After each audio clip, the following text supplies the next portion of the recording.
Merci dat je er even wilt komen halen. Nee, dat is niks, maar ik schrok wel een beetje toen dat je belde eigenlijk. Ja, oei. Dat was nogthans niet de bedoeling. Zeg, en wat scheelt er dan? Vraag het haar zelf maar. Louise? Louise, uw mama is hier.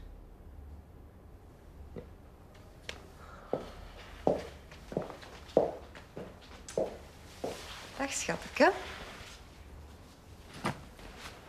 Nee, dat scheelt er. Allee, kom aan.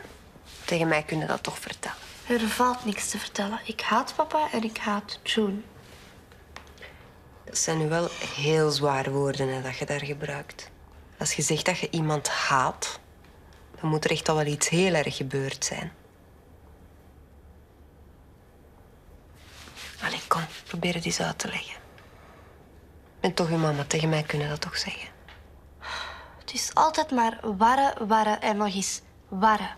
Daarstraks waren papa en ik pizza aan het maken. Die kleine blijter komt binnen en het is weer van dat. Hij was ziek. Hij had koorts. Warren is 2 jaar.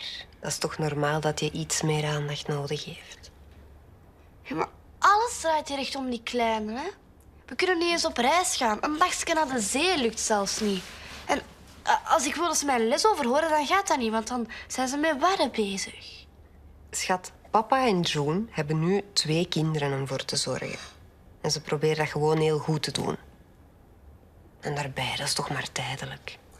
Maar als ik muziek wil luisteren of mij wil amuseren, dan gaat dat niet. Want dan is het van, waar ik slaapt, Spiet maakt je hem nog wakker. Zijn we stil? Oh, ik wou gewoon dat hij nooit gekomen was.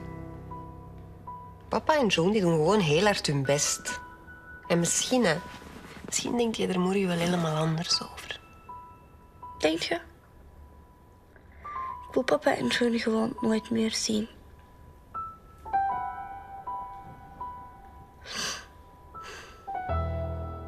Ba-da-da-da-da.